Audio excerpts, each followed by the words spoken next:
바울은 교회를 가리켜서 하나님의 집, 살아계신 하나님의 교회, 진리의 기둥과 터라고 했습니다.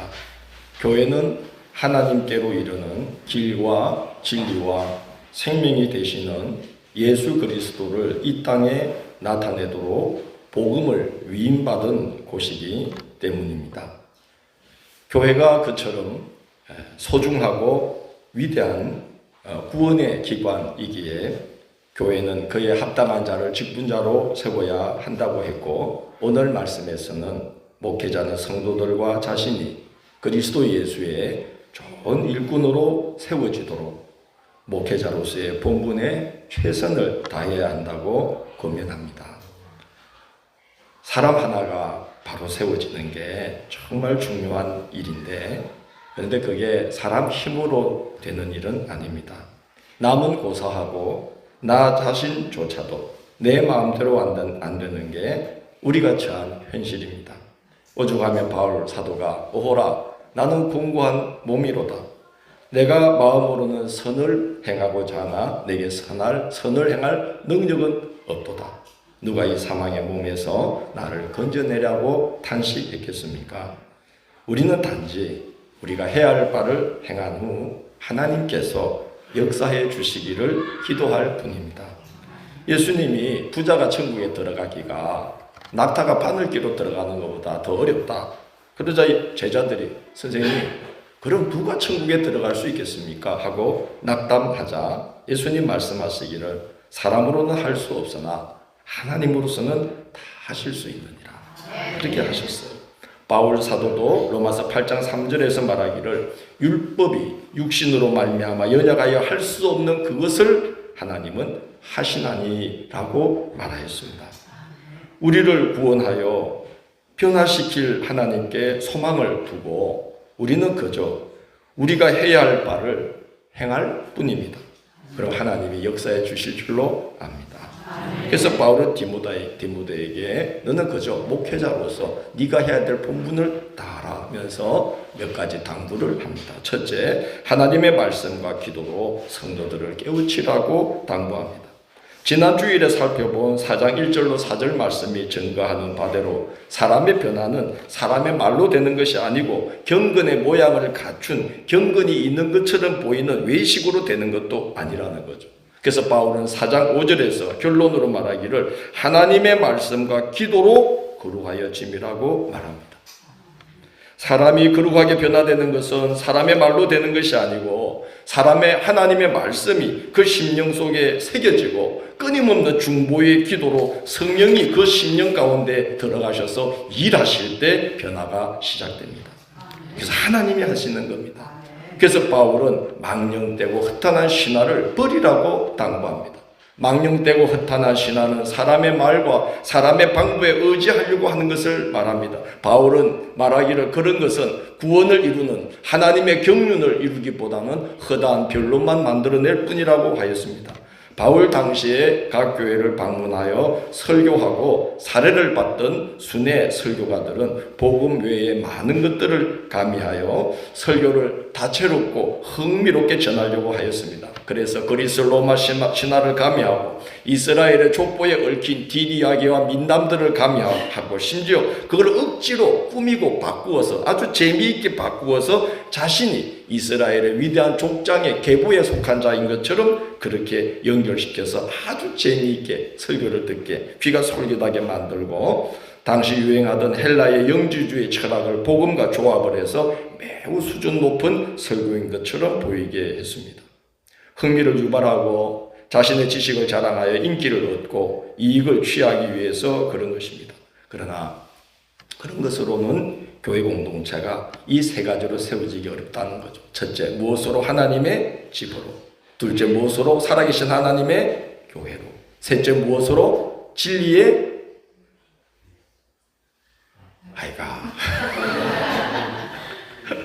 다시 사람의 말과 사람의 것으로는 재미있는 어떤 것으로는 절대로 교회가 이 세 가지가 너무 중요한데 이거 안 된다는 거예요. 첫째, 무엇으로? 하나님의 집으로. 둘째 무엇으로? 살아계신 하나님의 교회로. 셋째 무엇으로? 진리의 기둥과 터로 세워질 수 없다는 것입니다. 그래서 바울은 디모데에게 그런 얕은 것을 의지하지 말라. 쉽게 목회를 하려는 유혹을 떨쳐버리라고 당부하면서 어려운 길을 가야 된다.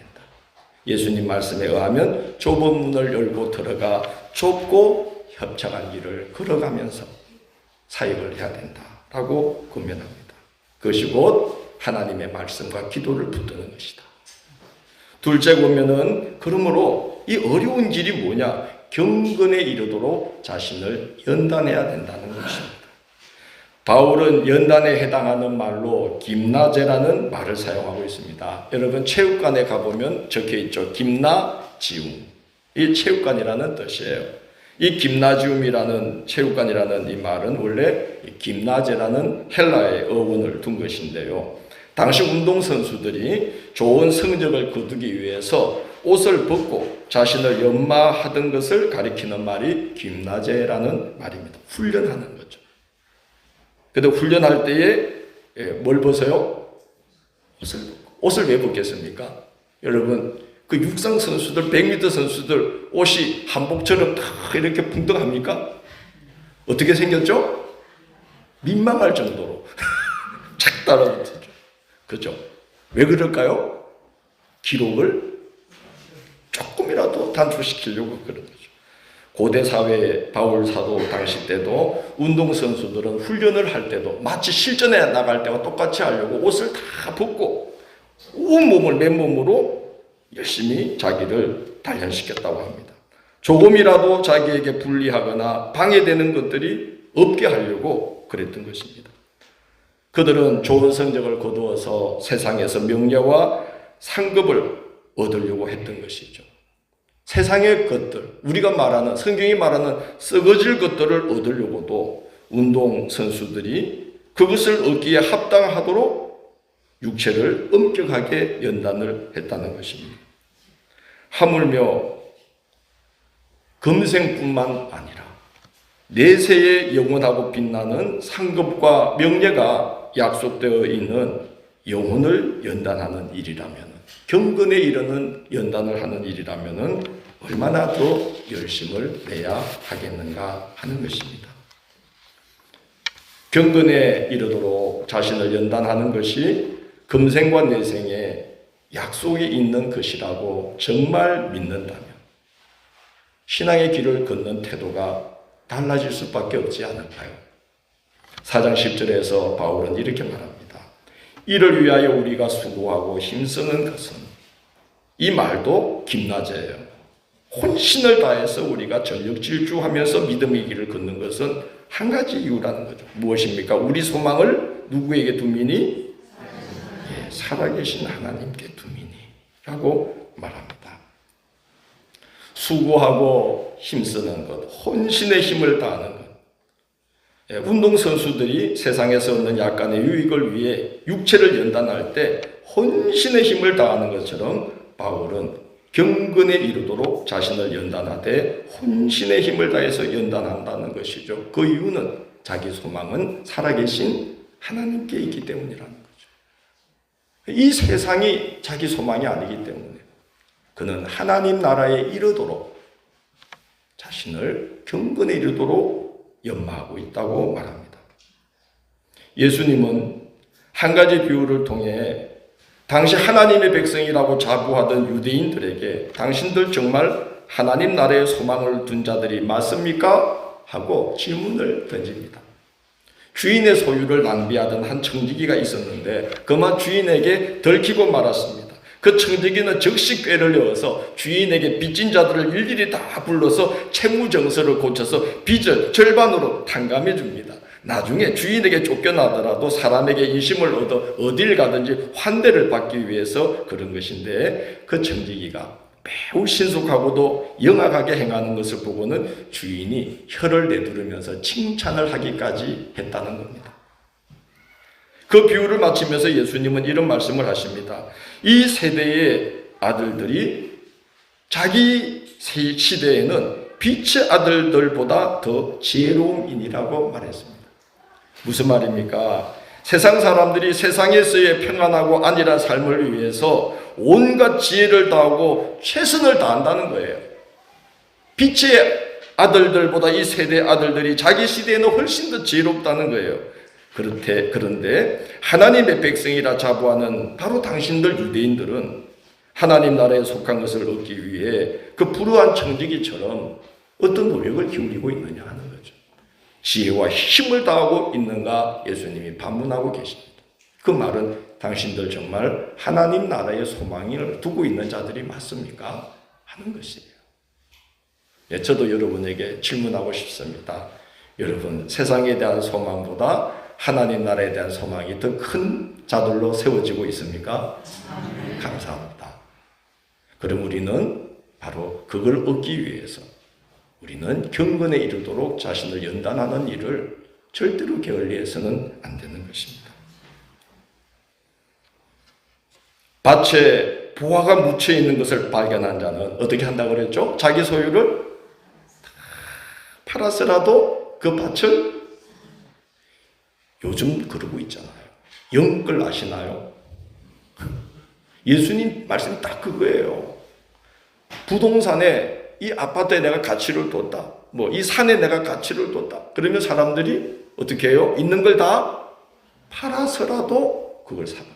예수님 말씀 기가 막힌 말씀이죠. 어떤 밭을 일구다가 도지를 얻어서 밭을 일구다가 옛날에는 은행도 없고 금고도 없으니까 밭에 사람들이 보화를 숨겨두는 거예요. 전쟁이 일어나면 나중에 전쟁이 끝나면 찾아가려고. 근데 그걸 잊어버렸는데 이 사람이 새를 내어서 밭을 일구다가 금덩어리를 발견했어요. 법적으로 자기 것을 만들려면 어떻게 해야 되겠어요? 있는 걸 다 팔아서 그 밭을 사는 거죠. 그게 바로 자기가 소망을 둔 것을 위해서는 모든 걸 다 한다는 거예요. 바울은 하나님께 소망을 두고 살았습니다. 그래서 자기 소망을 하나님 소망에 맞췄고 하나님 소망이 자기 소망이 되었습니다. 자신의 영혼에 하나님 나라가 자라기를 소망했습니다. 그게 우리의 소망이 되기를 원합니다. 교회의 공동체를 통해서 땅끝까지 하나님의 나라가 확장되기를 원했습니다. 하나님의 복음과 사랑이 땅끝까지 이르기를 원했고 자신을 거기에 맞추기를 원했습니다. 왜냐? 소망을 살아계신 누구에게 둠으로? 하나님께 두었기 때문에 그랬던 것입니다. 4장 10절의 고백은 그러므로 빈말이 아닙니다. 하나님 나라의 소망을 둔 자의 당연하고도 진실된 고백이죠. 이를 위하여 우리가 수고하고 힘쓰는 것은 우리 소망을 누구에게 둠이니? 살아계신 하나님께 둠이. 여러분 자신을 반문해 보십시오. 정말 소망을 살아계신 하나님께 두고 있는가? 그래서 바울은 운동선수가 조금이라도 더 좋은 성적을 얻기 위해서 몸에 조금이라도 거추장스러운 것들을 다 제하여 버리고 훈련을 거듭하듯이 바울은 경건에 이르도록 자신을 연단하고 또 연단했습니다. 하나님께 소망을 둔 자는요, 그렇게 시간을 그렇게 사용하고 물질을 그렇게 사용하고 자기 인생을 그렇게 사용하게 되어 있는 것 같습니다. 조금이라도 이 영혼이 거룩해지는 일에 조금이라도 도움이 되지 않는 것은 내려놓게 되지 않겠는가. 그렇게 함으로써 믿는 자들의 본이 될 때 비로소 건강하고 거룩한 목회 지도력이 발휘되고 교회를 하나님의 집으로, 살아계신 하나님의 교회로, 진리에 좀 맞춰줘요. 20년이 됐잖아. 서로 진리에 서로 비로소 세울 수가 있다는 거예요. 허탄하고 망령된 신학, 귀에 솔깃한 이야기, 재미있는 이야기, 자기 자랑, 무슨 철학 안 된다는 거예요. 경건에 이르도록 자기를 연단하여서 믿는 자들의 본보기가 될 때에 거룩하고 선한 목회 지도력이 발휘되어서 교회를 하나님의 집으로, 살아계신 하나님의 교회로 진리의 기둥과 터로 비로소 세울 수 있는 목회자가 된다는 것이죠. 리더십은 말로 되는 것이 아닙니다. 이거 목회자의 이야기만이 아니라 우리 모든 직분자의 이야기입니다. 리더십은 말로 되는 거 아닙니다. 성질 부린다고 되는 거 아닙니다. 고집 부린다고 되는 게 아닙니다. 우리가 얼굴에 인상을 쓰고 사람들이 눈치를 보게 한다고 해서 요즘 사람들이 눈치를 보나요? 안 보지. 자기만 무서워지는 거야. 그럴 필요가 없어. 그런다고 리더십이 발휘되는 거 아닙니다. 홀리 보이스라는 말이 있습니다. 홀리 보이스. 홀리가 뭐죠? 거룩한. 보이스는 뭐죠? 예, 거룩해 보이는 음성으로 교회 분위기를 싹 잡으려는 목사님들 이야기입니다. 할렐루야. 오, 집사님 별거 없으셨어요. 아니 신학교 때 저랑 같이 아주 즐겁게 잘 지내던 친구들 성률 안녕 그러고 잘 있었어요. 목회 한 5년 하고 나서 만났더니 김 목사 잘 있었어. 목소리가 막 목사님 같아 정말. 그런 목사님 중에 한 분이 그 교회학교에 부탁을 받고 교회학교 설교를 드디어 하게 되었답니다. 목사님이 설교 중에 엄숙한 목소리, 무슨 목소리로? 홀리 보이스로 아이들에게 질문을 했대요. 여러분, 향유 옥합을 깨뜨려서 예수님의 발에 부은 자가 누굽니까? 향유 옥합을 깨뜨린 자가 누굽니까? 그랬더니 아이들이 목사님 저희들은 아니에요. 우리 깨뜨린 적이 없어요. 아이고 평상시에 막 교회학교 애들 사탕도 좀 사주고 써다도 놓주고 같이 놀아주고 말도 해주고 그러면 애들이 척척 알아듣지. 생전 얼굴도 안 보이고 애들 본체 많지 하다가 막 교회학교에서 설교를 해달라니까 가가지고 홀리 보이스로 향유 옥합을 깨뜨린 자가 여러분 누군지 아십니까? 저희는 아니에요 목사님. 그렇게 지도력이 발휘되는 게 아닙니다. 예수님이 뭐 때문에 발을 씻겨줬게. 바울은 디모데후서 3장 5절에서 이런 말을 하죠. 경건의 모양은 있으나 경건의 능력은 부인하니 이 같은 자들에서 네가 어떻게 하라? 돌아서라. 그런 걸로 안 된다는 거예요. 경건의 모양을 내는 것처럼 하는 거, 외식으로 하는 거, 말로 잡으려고 하는 거, 인상 쓰며 잡으려고 하는 거, 눈치 보게 하는 거, 불편하게 만들어서 관심을 갖게 하는 이런 걸로는 안 된다는 거예요. 모든 믿는 자들의 뭐가 되어? 본이 되어. 그럴 때 선한 지도력이 목회자나 직분자들은 나타낼 수가 있다는 것이죠. 거룩하고 경건한 지도력은 경건의 모양을 풍기는 데서 나오지 않고 날마다 경건의 훈련을 함으로써 경건한 삶의 본이 되는 데서 나옵니다. 경건은 무엇입니까? 하나님을 중심에 모시고 사는 삶입니다. 하나님의 백성답게 생각하고 하나님의 백성답게 마음 쓰고 하나님의 백성답게 말을 하고 하나님의 백성답게 행동하기 위해서 힘을 쓸 때 그리스도의 향기를 풍기며 경건의 덕이 드러나게 되어 있습니다. 그러면 하나님께서도 편들어 주십니다.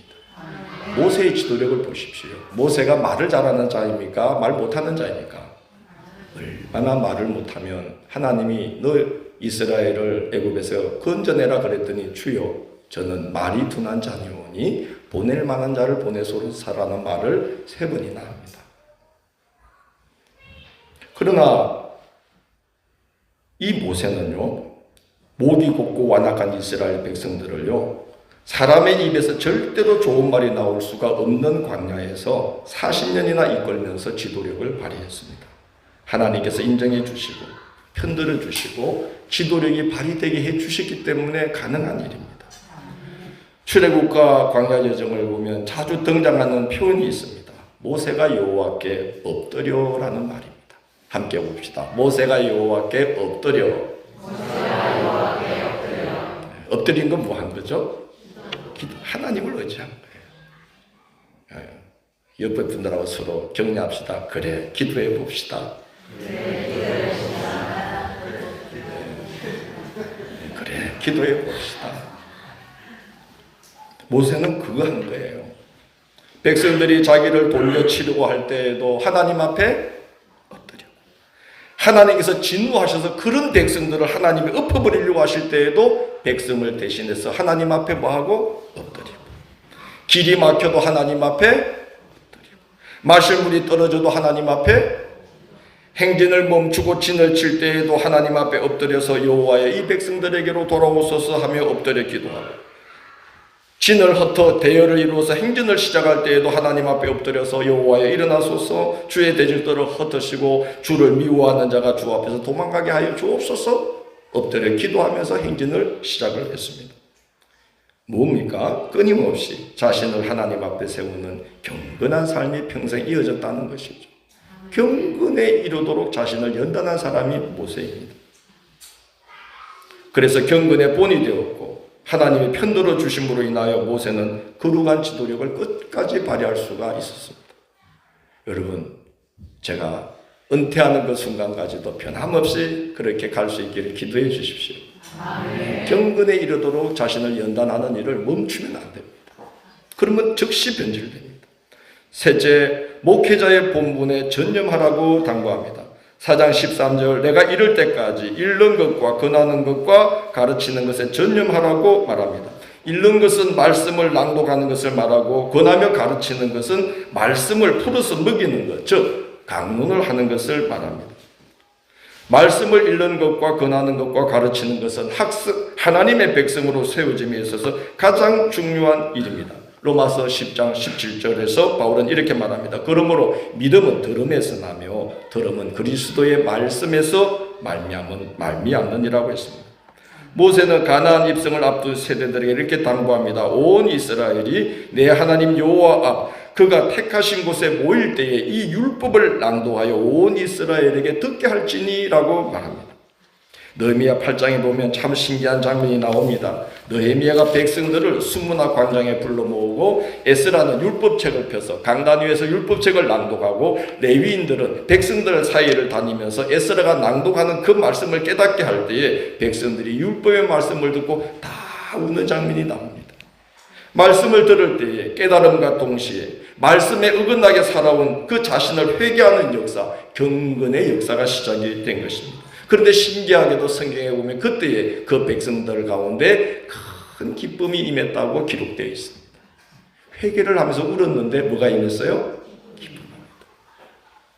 그리고 놀라운 것은 말씀이 심령을 울려서 회개가 공동체적으로 일어나자 큰 기쁨의 역사가 일어나면서 그 이후에 이스라엘은 성전 재건의 역사, 성벽 재건의 역사, 나라 재건의 역사가 완전히 완료되게 됩니다. 말씀이 그만큼 중요한 것입니다. 그래서 바울은 디모데에게 읽는 것과 권하는 것과 가르치는 것에 뭐하라? 이게 목회자의 제일 중요한 일이다. 전념해야 된다. 5월 9일자 KBS 다큐 인사이드를 혹시 여러분 유튜브나 텔레비전 다시 보기를 한번 보시면 좋겠어요. 한국 개신교회와 선교사들의 이 역할을 재조명한 것이 다큐 인사이드, 한국사 아카이브라는 이제 프로그램인데요. 거기서 세 가지를 주로 다뤘는데, 첫 번째 다룬 게 1907년 1월에 평양에서 일어났던 평양 대부흥 운동을 다루고 있습니다. 이 운동이 평양뿐만 아니라 한국교회와 한국사회에 얼마나 지대한 영향을 끼쳤으면 평양을 가리켜서 동방의 예루살렘이다. 또 그 일을 가리켜서 한국의 오순절이다 라고 부를 정도였습니다. 그런데 그 일이 어떤 조직적인 운동을 통해서 일어난 게 아니라는 거예요. 캠페인을 통해서 일어난 게 아니라는 거예요. 길선주 목사님과 모페 선교사님이 1년에 한 차례씩 12일 동안, 한 번 시작할 때 12일 동안 성경을 공부하고 가르치는 사경회를 시작을 했어. 뭘 했다고요? 우리 잘 아시죠, 사경회? 네. 지금은 얼마 동안 하죠? 3일요? 아니야. 주일 오후에 가서 그냥 목사님 한 분 와갖고 말씀 전하고 끝나요, 요즘은. 그래도 안 모이니까. 그런데 길선주 목사님 때에 1903년부터 시작된 이 사경회가 1년에 한 번 했는데, 한 번 하면 며칠? 10일. 10일 동안 성경을 전하고 가르치고 또 성경 말씀 듣고 기도하고 찬송 부르고 이 일을 10일 동안. 그 다큐 인사이드 꼭 보십시오. 한국 교회가 이 한국 사회에 끼친 어마어마한 영향을 알게 됩니다. 그런데 그걸 해마다 했어요. 근데 때가 되니까 뭐가 되니까 하나님 우리에게도 때를 주실 줄 믿습니다. 딱 때가 되니까 그로부터 4년 후 1907년 1월 사경회를 할 때에 그 다큐 인사이더 기자 그것을 보도한 그분들의 증언은 이래요. 뭐라고 증언을 하냐면은 1907년 1월 사경회 때 한국 교회의 성도들이 비로소 기독교의 가르침에 본질에 눈을 뜨는 일이 공동체적으로 일어났고 그와 동시에 공동체적인 회개가 일어났다. 기독교의 본질이 무엇인지 눈을 탁 뜨게 된 거예요. 그래서 사경의 말씀을 듣다가 통곡하면서 회개하는 역사가 일어나면서 사람들이 변화되고 평양 시내가 변화되어서 주일날 다 문을 닫고 이런 어마어마한 평양 부흥운동이 일어나면서요. 한국교회의 부흥이 시작되고 그때부터 한국 사회에 가르침, 교육이 시작되면서 여성들이 눈을 뜨게 되고 학교가 세워지고 병원이 세워지면서 한국 사회가 현대로 넘어오게 되었다는 거예요. 현대사가 시작되었다는 거예요.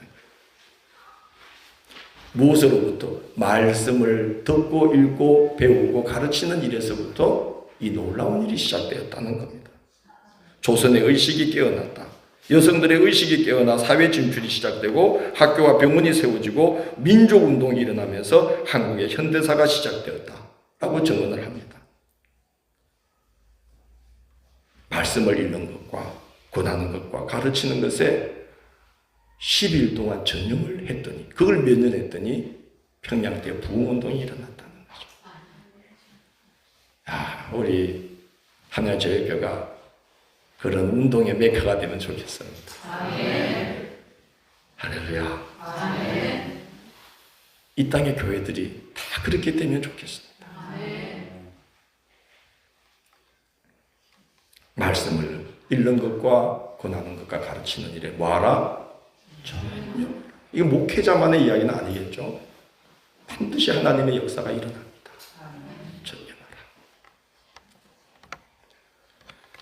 그 은사를 가볍게 여기지 마라. 그러면 내 자신과 내게 떠는 자를 구원할 수 있으리라고 말합니다. 목회자들이 남은 구원해 놓고 자기가 넘어지는 목회자들이 참 많죠. 얼마나 안타까운 일입니까? 경건에 이르도록 자신을 연단하는 일을 평생 게을리하지 말고 말씀을 읽고 권하고 가르치는 일에 전념하고 그럴 때에 남도 구원할 뿐만 아니라 너의 영혼을 지켜 너도 구원의 길을 끝까지 걷게 될 것이다 하고 말하고 있습니다. 그렇죠? 목회자가 그렇게 이 믿음의 길에 승리한다면 성도들도 함께 승리할 수 있을 것이라고 믿습니다. 그런 말이 있습니다. 함께 할까요? 맹장 밑에 약졸 없다. 여기 몸의 맹장 아닙니다. 맹장이 뭐죠? 용맹스러운 장군 밑에 약한 병사가 없다는 거예요. 목회자가 승리하면 성도들이 승리합니다. 우리가 함께 그리스도 예수의 좋은 일꾼으로 세워지도록 하루하루 놓치지 마시고 경건에 이르도록 자신을 연단하시고 그리고 하나님의 말씀 이것을 읽는 것과 권하는 것과 가르치는 일을 놓치지 마시고 그리고 성령이 우리 가운데서 그 일을 계속 불을 지필 수 있도록 매일매일 기도를 붙들고 살아가시는 우리 함양제일교회가 되기를 주의 이름으로 축원합니다.